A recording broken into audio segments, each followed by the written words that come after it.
Hi, folks. The following is a conversation between myself and Jonnathan Koch, who is the founder of two recruitment technologies, Talent Genie and ClipDrop. So we have a chat about those and everything else in between. We've both been in recruitment for a really long time, so there's definitely some laughter and giggles embedded in there, thinking back to the old days. I hope you enjoyed as much as I did. And Jonnathan, thank you so much for taking the time. Okay, cool. So first of all, thank you for taking the time to meet with me. I know it's not easy, and you said you've had a full-on day, so I really appreciate it. An absolute pleasure. Yeah, and having a little look at your profile once again, 20 years in recruitment. It's pretty impressive. I was chatting to Hung last week and also, having such a laugh about the technologies that we were using or not using, because there was very little, right, for recruiters back then. When the first ATS came out, and we were all like, no, you're joking. I don't have to use all my little folders anymore. And you're a I remember those founder. days. Yeah. Sorry. I remember those days fondly. We were when the first ATSs came out, we were scrambling around to try and see how could we get a CD-ROM with the software and upload it onto a server. It was a nightmare, to be honest with you. But Oh, yeah, that's hilarious. Hey, how far it's all come, and you being open to technology, I imagine right from the beginning, becoming a founder of two recruitment technologies, you must have been very keen to jump on the bandwagon back then. So where do you think we should start with telling your recruitment story? we can start at the beginning, right? We Hmm. can tell you a little bit more about sort of the journey and how difficult it was then, but also how lucrative it was, and how things have changed. That's very true. So, next, if you consider that, 20, 25 years ago, all recruitment was done by recruitment agencies. You had brands like Kelly. You're right. I forgot that we didn't even have in-house recruiters. That's like a modern thing. Very modern thing. And it only happened because of the crash of 2008. All of a sudden, companies are scrambling to reduce costs and increase profitability. And that's the reason why in-house recruitment became a thing. Prior to that, it was admin intensive and it was a lot more difficult. Of course, technology helped a lot with that. But if you think about it, when I started my first recruitment agency, which was in January of 2000, so 23 odd years ago, almost And that 24 was years ago. in-house personnel. That's correct, yeah. Okay. Yeah. So our original idea, our original value proposition is that we'd set up a recruitment agency in the organization. Oh, And wow. no one wanted to take it. No one was interested. All right. Too It was soon. really, yeah, it was way too soon, right? So it was difficult. But just to give you an idea of what the average desk looked like, Mhm. there was a fax machine on your desk. And you would literally sit down and you would phone the Star newspaper and you would tell them what your advert was for the week. And they'd tell you the cost, and then you would try and see how you could cut back on certain words and still get the right message across. So that you wouldn't have to pay an absolute fortune for your advertising, and you put a fax number in it, and the next thing you know, your fax machine would just start rolling with this thermal paper, and it was a nightmare because you'd come back from a weekend, and the whole roll of thermal paper would be finished, and there would just literally be a floor full of paper, and you'd have to sit there and tear each page and try and figure out which page belongs to which resume. But here's the thing, right?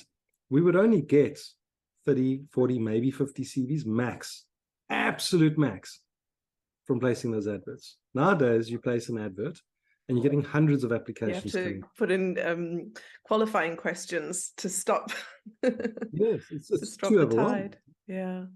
It really is, and that's the problem with click-through applications. Anybody, and we all know, if you're in recruitment, Mhm. you place an advert for a UI UX developer, all right, and you're going to get every cat and his dog applying. Some guy that's once heard about this UI UX thing happens apparently, a cashier at a retail store and thinks this is a very nice title to have, is going to start applying. The same goes with call center operators. We had a client last week that told us that more than 50% of the applications for a financial director position came from call center. Oh, wow. Oh, wow. So I have to interrupt you because you're making me remember my funniest one of those. I think recruiters should all just get together and share their stories like this because it's hilarious. But I ran an agency in the spa and hospitality industry. And I had a girl apply for a spa therapist position. And then, oh God, there's two stories. One was that she worked at spa with an R. And the other one was another girl who said, no, she's not a qualified therapist, but her cousin is. there we go. That's not too difficult. I can. Oh, fantastic. Yeah. Okay. So we obviously have these experiences, right? And we know that nowadays technology is important. And I think that's kind of where I was. So I did the recruitment agency stint for quite a long time. Got the opportunity to work at setting up internal recruitment agencies after that for some corporates. Mm-hmm.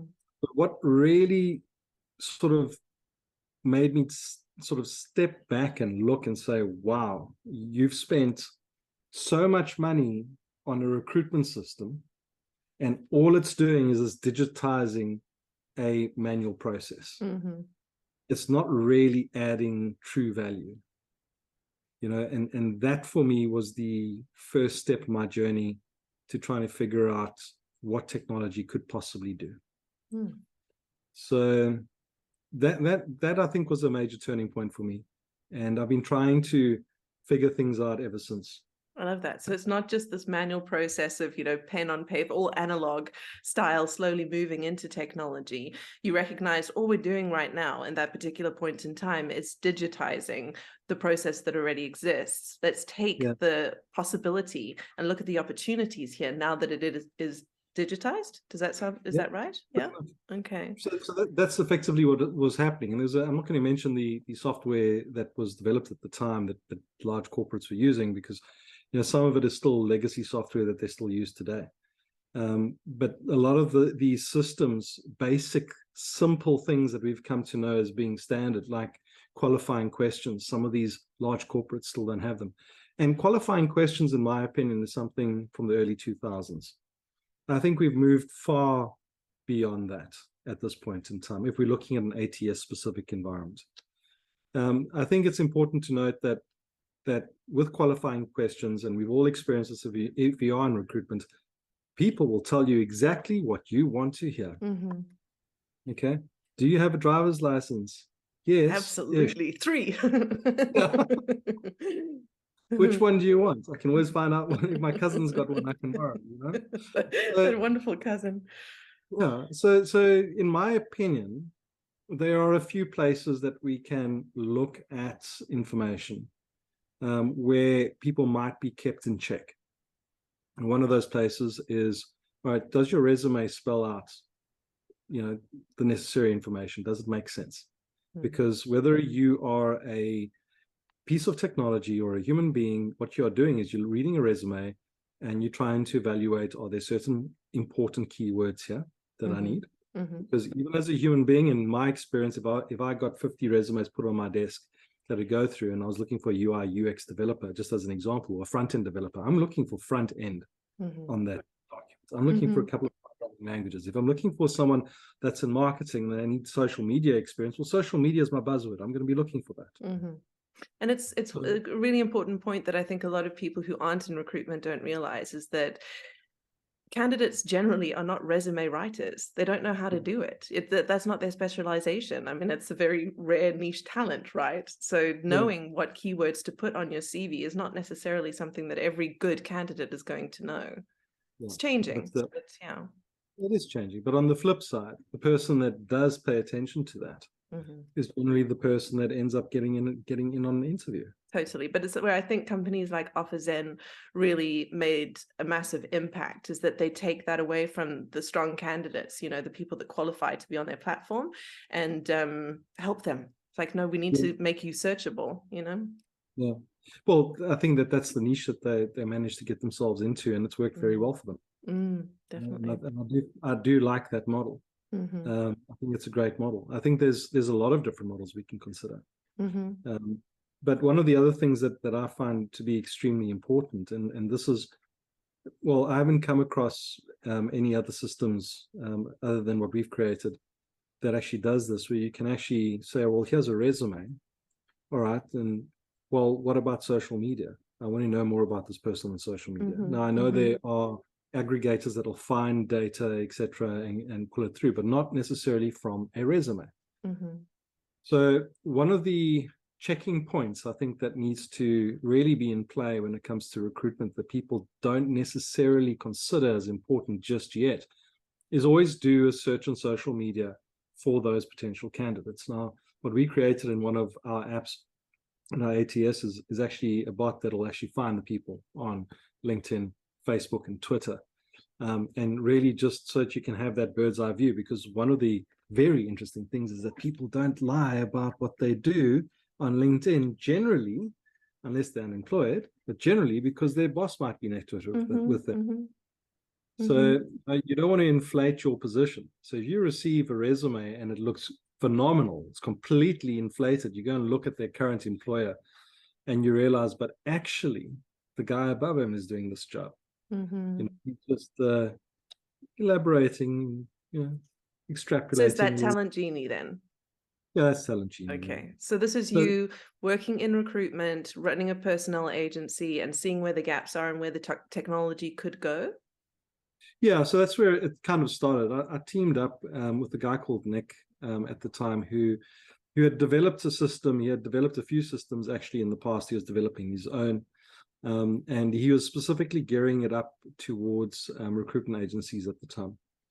And I said to him, look, you've got a great idea, and that's the market that you understand that you want to penetrate. But I've got a different market. Can we spin this off into more of a corporate product? And he agreed. So we do have some recruitment agency clients, but the majority of our clients are corporate. Effectively, what happened in that space is that we started to really play around with the idea of, what does the future look like? And we all know now about ChatGPT. I mean, it's a fairly common sort of denominator. But no one understood what language models were in those days and what natural language pattern recognition was and the power of it. So we started playing around with those language models fairly early. And in 2016, we released a version of the software that could read, interpret language, and then match job descriptions to resumes, come back, analyze the resume, give you a skills metrics on that resume, and so on and so forth. So it was quite a long time. Yeah, it's been around for a while now. Yeah. So that was the first model that we kind of started playing around with. So that was really good because it could do that quite accurately and really, really fast. So if you had 100... Sorry, but you were pretty far ahead of the curve then. If this was 2016 and you guys were already developing large language models for recruitment. Yeah. Okay. Yeah, we were involved with this from an early stage. Yeah. Okay.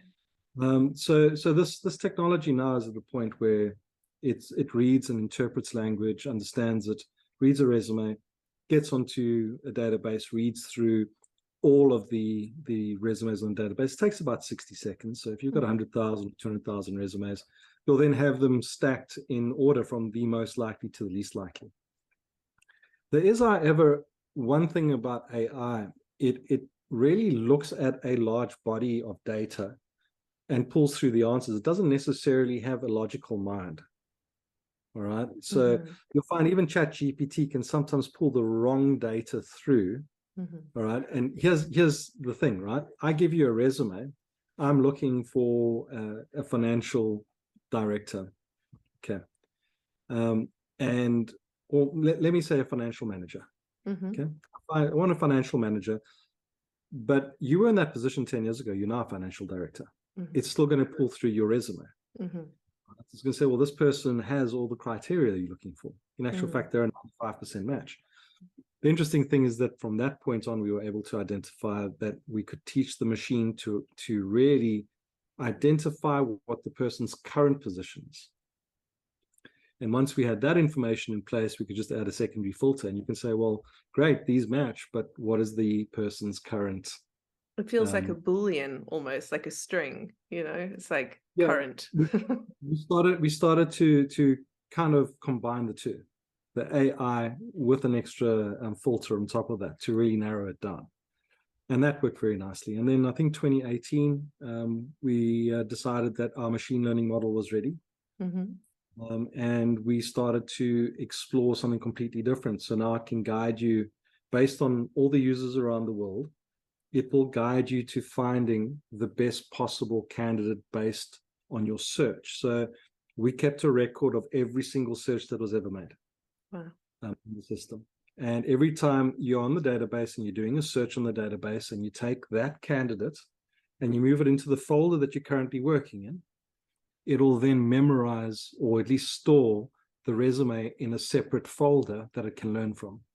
So if you have the same people doing the same searches over and over and over again in different parts of the world, so if I say I'm looking for front-end developer with React, JS, and Next.js, then it says, well, that's my title. I now have a body of information and resumes that I can learn from. What does a good resume potentially look like?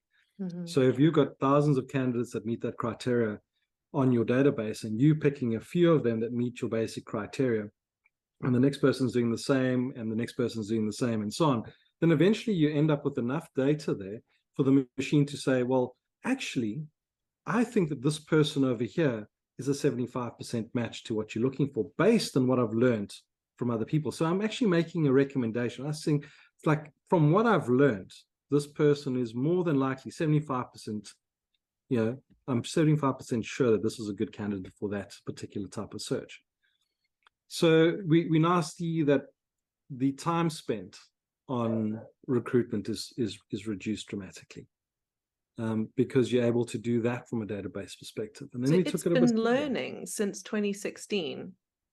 Is that right? Probably, it's been learning? Probably a bit before that.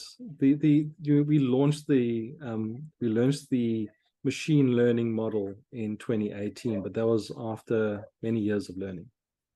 So it took a long time. And there were probably about, at that stage when we launched, there was probably about 15,000 users. So it was learning quite a lot. But we haven't stopped there. I mean, we've continued. We've got other types of AI that we're busy working with, or that we have already implemented. Can you tell me what it looked like in the beginning and what it looks like now? What's the sort of progress there? Well, if you look at it now, we can match a resume to other resumes that are similar. So you could literally say, well, I've got a candidate that has dropped off. Maybe someone we made an offer to and they've pulled out. They really like that person. We really like this person. Do we have anyone on the database that's similar? Nice. And then we'll take that resume and we'll run through it and go and find similar candidates. We've gotten to a point now where we do auto screening in two different ways. We haven't launched the second one just yet, but the first way that we do it is you prepare the job description for advertising, and you give the machine a Boolean string. And as the candidates are coming through, it searches through the resumes and automatically flags them for you. So it starts shortlisting automatically. Nice. It's an assistant. Yeah. And then we've got a new AI that we haven't launched yet, that we're busy playing with. We're still in development phase, but effectively it's a generative AI. You could take a job description and give it to the machine, and it will write a convincing advert for you automatically. What do you say to the people that, because it comes up in me, like very far at the back of my mind, but it still comes up in me, is like, I'm still, because I'm also old school, I've been doing this, 15 years.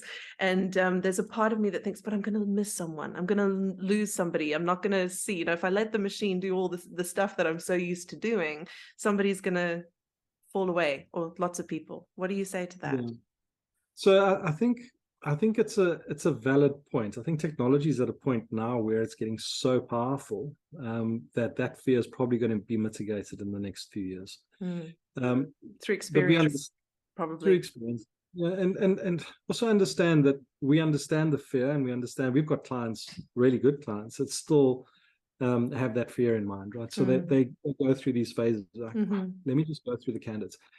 So we've gotten to a point now where we allow them to screen in different ways. So there is an option, for instance, to actually say, well, I'm just going to look for a few keywords. So I know the machine has done all the auto screening, but let me double check a few things. Or if I want to manually go through a resume, we've got what we call the default view that extracts all the data off the resume and puts it into kind of like a basic sort of text type view. And you can put in all your keywords and it'll automatically find and highlight them on the resume for you. So you're spending 5 to 10 seconds looking at a resume and then getting on to the next one. So it's a really quick click through of all the resumes, identifying, flagging, and moving on.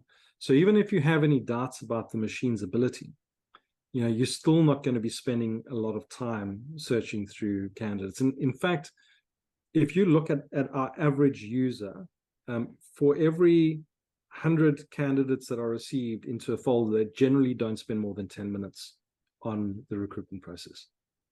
Just screening, whether it be auto or manual, they tend to get through their process in roughly about 10 minutes per 100 candidates. Per 100. Okay, that is kind of amazing. So my next question then, I think, is what's the sort of ideal size of company or amount of positions open that could benefit? I mean, obviously anybody would benefit from it. It's going to speed up your time to hire and the filtering process. But what's been sort of the sweet spot for you guys? What do you see you've made the most impact with Talent Genie? It's such a difficult question to answer. That's a good thing. So our smallest client has probably got about, I'm not referring to agencies because we don't have too many, but our smallest corporate clients probably got about 50 to 60 staff members. But they also at that point where, they would like to grow rapidly. They want to prepare for the future. They're in the tech space, so obviously there's a lot of niche recruitment, and not just niche recruitment, but also a high turnover. So they want to try and control that. So I think that's probably the smallest company. But the largest companies we have, so we've got some really large companies. I think our largest company in South Africa probably has about 50,000 employees. With you're going to need Talent Genie for that. Yeah, they've got about 60 recruitment staff servicing 60, okay. Yeah. So it really depends, but that's, I think, the beauty about the product is that simplicity. It sounds, right now as I'm describing it, right, it sounds like there's a lot to go into it. But no, but I remember seeing it when we met at the event. I remember you showing me through, and the user interface was simple. It wasn't the complexity behind it, I'm sure, is massive. But the actual user sitting there using it, it made sense to me. And if it makes sense to me, it'll probably make sense to other people really quickly. So it's really just a case of trying to make sure that it's a simple click through, right? Everything that you need to do is one click, and that's what I try to focus on. Yeah, it's a funny thing when people say that, no, the tool is intuitive. Like, well, not me, not my intuition, because I can't get it to do what I want. Okay, that's cool. So how did ClipDrop come to be? So we've covered Talent Genie, sounds amazing, get it. Like, what was the I'm looking for the moment, like, we've got to build this thing. And then ClipDrop became. Yeah, so there was in 2018, there was a report written by Deloitte. I actually tried to find it not too long ago again. And it seems that I found the link, but the articles, unfortunately. But anyway, in the report, they cited that there were certain issues around video interviewing and candidate experience in particular. And they said that I think it was 40% of candidates said that automated video interviewing was a negative candidate experience. Yes. And that kind of stuck with me. And I thought, we're moving into this technological era where this is more than likely how things will be done in the future, to a degree, at least with the initial screening. So what is wrong here? Why is this issue not being addressed? What can be done to address it? And that kind of started the thought, and I parked it for a while and revisited every now and again. And COVID happened and I had time on my hands, so I started thinking more and more about it. And it so happens that I know one or two people that are involved with behavioral psychology, and I started just asking basic questions about that, and what would make things easier, and what's going on in the brain when people are having a negative experience, what's going on when they're having a positive experience, and it kind of boils down to a disconnection to a degree. So interesting. This is exactly what I love talking about. It's that gap between technology and the human, right? It's what is it the human needs that the technology is not giving us yet in that moment, like what is that cold space there? So cool. Okay, I'm with you. Yeah. So that for me became a little bit of a sticky point, right? Like, we've got this need for the technology, but for some reason it's not working. How do we bridge that gap? And the first thing that they mentioned was that there's a human connection issue. So I thought, okay, fine. So let's start building something then that brings the human connection issue back. This bridge that gap. So we identified that if you record someone asking the questions and not just give them text questions, then a couple of things happened. Firstly, they're able to interpret body language and tonality, and they're not misinterpreting text questions.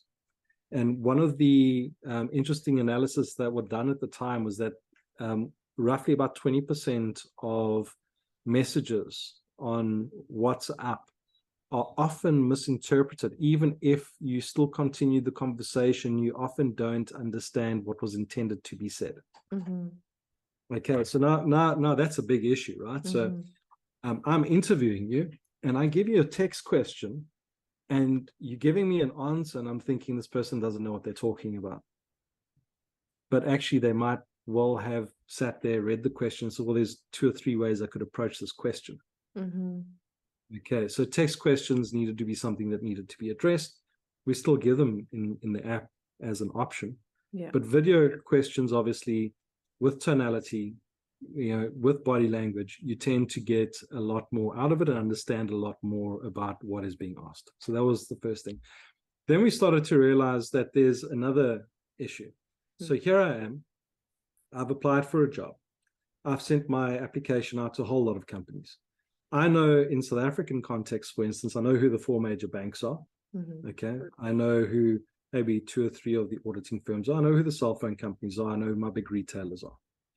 But there's another company I've never met before. All right.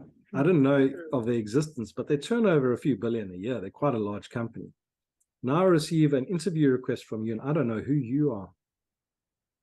All right. You sit there and you think to yourself, okay, I'm going to answer this, but I don't know if I'm even motivated to answer because I don't know anything about it. I get onto your website. Great. I get onto your website. I have a look around. That's a great sales pitch. I know nothing about you. So then we started looking for ways of communicating upfront the company culture, EVP, and all of these different sort of avenues. What's the job really about? So we allow for the app to be used in a way where you can actually interview internal people and expose those interviews to external people before they even start the interviewing process.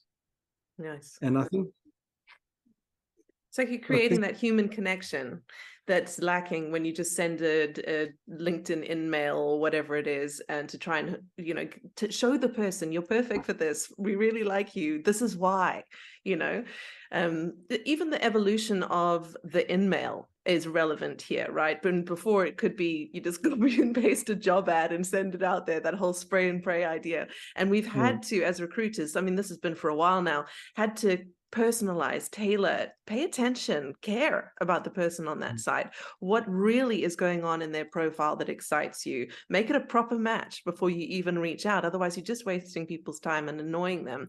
So this feels like it speaks into that. Yes, it does. It really does. And I think the big thing over here is that this is all backed by science, right? So we sat down with the behavioral psychologists to figure this stuff out. And one of the things that came through, which we really liked, is the fact that when you are interacting and preparing people in this way, there's a spike of serotonin and dopamine. All right. And all of a sudden, people know what serotonin and dopamine does. It's the happy feeling hormones. Okay. And effectively, it's some people have referred to it as the love hormones. Other people refer to it as the pleasure hormones. And what happens is that your enthusiasm starts to climb. All right. And all of a sudden, when your enthusiasm starts to climb and you have to address questions, your axons and your neurons in your brain start firing off faster. Mm-hmm. All right. So you are able to deliver a better, compelling argument as to why someone might need to employ you. Mm-hmm. And so it has this positive effect on the experience from a candidate's perspective. It has a positive effect on extracting the necessary information. And here's what's interesting. We find that people that don't know what they're talking about don't do well at all in those interviews. So you have these two extremes all of a sudden. Mm-hmm. You have those people that stand up because they've got the right sort of dopamine and serotonin levels that have been spiked, and the other people that start self-doubt and they start to really fail in the interviews. So it's a weird way of actually separating the two pools of people, those that are ideal for the position and those that are not, simply by doing this one simple mind trick, because that's what it is. We are literally spiking serotonin and dopamine levels so that we can get either the best or the worst from them, and that'll help us distinguish who are the guys that know what we're talking about and who are the guys that don't. So but just to backtrack a little bit there, just to because I've seen it, you've showed it to me. I've had like a presentation. For somebody who hasn't experienced clip drop, just talk us through what exactly is going on here, like how you do that, how you spike the serotonin. Yeah, so it's a simple case of, or let me maybe just rephrase it, because this particular part that I'm going to mention, I was going to keep for a little bit later, but look at what happens with kids when they are watching TikTok. Okay, they are getting absolutely embraced. It's difficult to get them away from the screen. All they want to do is more TikTok, next reel, next reel, next reel. There's a reason for that. When we send someone an email or a text message and we send them a video, generally the first thing that they do is they'll play the video before they read the text, because they're getting their dopamine fix immediately. So when we are inviting these candidates into the process, we're saying we're going to start off with your recruitment process now with your interview. Here are a few videos that you can go through about our organization. It's going to do the same thing. And that's where we start seeing that high performers perform better, and those that aren't really good performers in that environment will perform worse in the video interviews. But the interesting thing is that the overall candidate experience increases from about 60% positive to about 95% positive. Nice. And I think that's a big major step in the right direction. Also with regards to clip drop, I mean, we did take it I suppose to a different place as well. I mean, we looked at it and we said to ourselves, what else can video be used for? What about candidate outreach? So that's what stuck with me. That's what stuck with me. All of the other information that you've given me now is interesting, but it was that pop-up on LinkedIn of potentially Nick saying, hey, I think you're amazing. This is why. This is what's happening at TerraFlow. You know, this is why I think we should meet. And the impact of that, you know, the potential impact of that. Yeah, so that's probably had the greatest impact with people in recruitment in general, both from a corporate and agency perspective. So we managed to figure out how to send video directly to an individual on LinkedIn's instant messaging service. So you can now record a video and say, you know, hey, Nick, I went through your profile and quite frankly, I was so excited and needed to reach out to you. I hope you don't mind that I sent you a video message, something like that. You do the reach out, they watch the video. The first thing that happens is that it's personalized, right? Their name appears as hi, Nick at the bottom. So do you guys own this technology? So anytime that I've got a LinkedIn in message that's a video, it's clip drop? So we don't do in-mails, but we do messaging. Messaging. It's quite possible. I'm not too sure. There's probably a few ways that it can possibly be done. Okay. I'd imagine, but there are quite a few people that are using it, specifically in the South African market. Okay. Seeing people sending videos, it's quite possible that it's been used via our tech. Nice. So it was an interesting space, because that's where we started to see some very interesting developments. And I'm going to explain to you why it was interesting. If someone goes and messages you on WhatsApp and you don't know who they are, you've never met them before, All right. They offering you a product, a service, trying to tell you about a great opportunity. Do you communicate with them next? Mm-mm. You I block get them? angry with them. Thank you. All right. So just to give you an idea, the other day I got 120, 130 odd messages congratulating me on my work anniversary. Right. Spam. In my opinion. I thank you very much for doing that. I do appreciate it. Okay. I didn't even know it was my work anniversary. It's not like I'm celebrating it. All right. But all these messages coming through, it's What are people's overwhelming. motivation for doing that, do you think? I haven't given it much thought. Why? Because they just have to click a button and it... I'm sure it's because they're just nice people. Yeah. Maybe. Yeah, maybe. I hope you're right. I don't know. I'm just, yeah. Anyway, I hope food it's for not thought. boredom. Sorry. I hope it's not. I really hope it's not boredom. Yeah. So I thought that was interesting, and then I started realizing that I get generally I'd be spammed 3 or 4 times a week with people offering me services and products, etc., and generally not recruitment related, but something else. And the occasion that I would receive a recruitment related message, it didn't really stand out from the other messages, so I just sort of leave it. Then I had an interesting discussion with the head of development, and he was telling me that he gets roughly 5 messages a day, every single day from recruiters. And he said they're all exactly the same. They're all generic. It's like literally being bombed out to 50 or 60 developers all at the same time. So he started to ignore it. And then we spoke to some recruitment agencies that were saying, well, in the spaces that they spend time trying to find staff, and specifically one of them turned around and said, in the tech space, we can send out 30 to 40 messages and maybe get a response, just one, maybe two. No, it's not the way. It's just not something needs to be done, right? So we then started to monitor what would happen when we take this video technology and we embed it into instant messaging on LinkedIn. What happens then? And all of a sudden, for extremely scarce skilled candidates, we started seeing an increase of more than 200% in response rates. We started seeing that on less scarce skilled candidates, up to 60% of the candidates were responding. And to a large degree, people were complimenting on the approach. And that it's that human to human contact. I mean, it's not because you're not in person, but it's bridging the gap. Yeah, absolutely.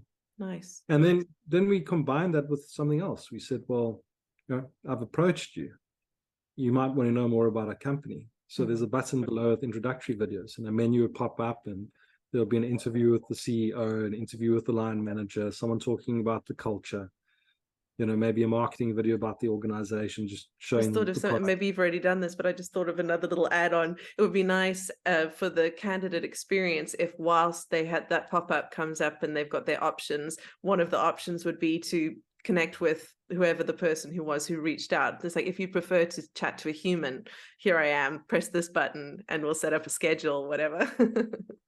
So those sort of things are there's a workaround obviously, but those sort of things like maybe adding a Calendly invite is something that we've thought about. We've added the option to have a ATS link where you can upload your resume if you're interested. But most of the candidates would just get back onto LinkedIn and message the person that reached out to them. Yeah, because they're right. Yeah.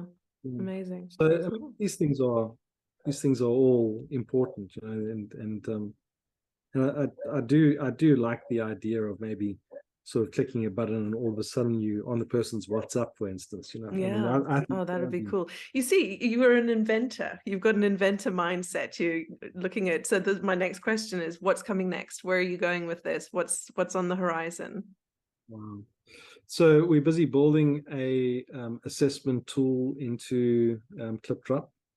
So you can combine video interviews with assessments. But there's other areas that I'm kind of applying my mind to at the moment as well, including compliance management. So we're looking. No, I mean, automate it, please. whatever the machine can do in those sorts of areas, I'm all for. I'm there with bells on, please. It'll come. It'll come. We've got a client that's involved with it was fintech that's involved with money laundering compliance, and one of their biggest problems is keeping track of policies and procedures and how to manage that, because it turns out it's highly complex in the financial services industry. I'm sure. We want to try and see if we can make that a little bit easier for them. Good. I mean, it's really important, right? But I hear the words compliance and something in me just shuts down, gets sad. Most people want to run out the door as soon as they hear it. Yes. Oh, cool. Okay. Well, that's exciting. I mean, you've clearly been on the AI wave for a long time, long before the rest of us woke up with ChatGPT last year. The stuff hasn't necessarily just been around since last year. And really awesome to know that there's minds in our space that have been thinking about this for a while and automating the processes that can be, taken from us, because it's usually the mundane, right, and repetitive that gets taken away by removed by better technologies, instruments, tools that are better able to even do it than we can. And I totally applaud that.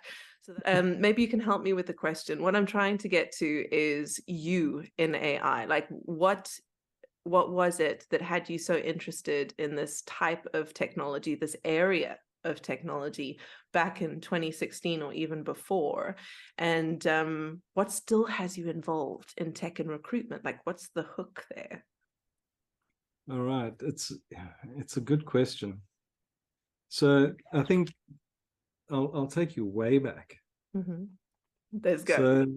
So when I was at school, there was a Time magazine article that came out. I had a really good history teacher, as an Irishman, and in our sort of standard 9, which is grade 11 and matric here, he made us subscribe to Time magazine. And we would write part of our exams on what was happening globally at that stage. And we didn't understand why he would do that. And he would say, because the minute that you get it in that magazine, it's history. Wow, that's cool. So simple. So you need, so simple. It's history. So you need to be able to understand what's happening now, compare it to the past, and see what happens in the future. And I think it was in 1994, when I was in my matric year, IBM had released a machine called Deep Blue that beat, I think it was Garry Kasparov, the world chess champion. Oh, wow. And there was an article in there about this artificial intelligence computer. And it was a huge thing. It was like a massive server stack that managed to beat the world chess champion, not just once, but over and over again. You mean physically huge, like a huge thing? Yeah, it came on wheels. They literally... Here is your chess opponent. Beep, beep, beep. So this massive computer sat there and beat Garry Kasparov. Wow. When was this? I missed that. 1994. Okay. I think it was 1994. I believe so. Anyway, in the article was a story about a guy called Joshua Bengio. And Joshua Bengio in 1988 had come up with the world's first machine learning model using neural pathways. So there had been other machine learning models in the past that dated back all the way through to the 50s, but they weren't really effective. So you read about this in high school because of your history teacher in Time magazine? Correct. Okay. And this kind of, it just, for whatever reason, this Deep Blue or Big Blue, I can't remember what it was called, this computer really stuck with me. And I always wanted to, after that, get involved in tech in some way or form.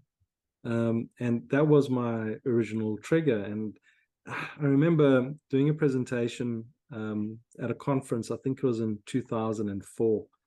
And I thought, let me just go and, now that we have Google, go and see if I can find some more information on this event. So I got in and I dug around and found this information. But I can't remember, to be honest with you, I can't remember if Garry Kasparov was beaten in 1994, a little bit afterwards, but the article was all about this chess-playing machine that was beating everyone in 1994. So, and you, as a young man, you're like, well, what else can it do? Yeah, like you're thinking, I used to play chess at school, every now and again. And I think, I wonder if the machine will beat me. Probably beat me, 6 plays from Sunday. But I mean, you love to find out. So the technology was very young then, and you kind of think to yourself, okay, 10 years later, in 2004, I've got my own business now. I'm doing speaking at a conference, at the age of 28 or whatever the case is, and where's tech going? And the funny thing is, Nix, I cannot tell you how many times that I would look at these things and say, well, this is where tech's going. And people would say, nah, don't be ridiculous. I got that vibe from you when I met you as well. There's a bit of a futurist there, you kind of have some insight into what's coming. I believed in 2000 that one day we would get all of our television and movies off a server. I'm absolutely convinced that all television and movies would come off the server. Okay, so what else is coming? What else can you see? What other predictions do you have for us? Well, next, I think that augmented reality is going to be an interesting thing. I think that there's going to come a time not too far from now where we all more than likely not going to be able to distinguish between technology and reality. I think that's coming. The implants and stuff that are going to be embedded and so on. I mean, I'm kind of very uncomfortable with the idea personally. But I think that's okay. So you're not just totally pro AI everything. No, I'm not. I think that the human being is a sacred, mystical thing. Precious.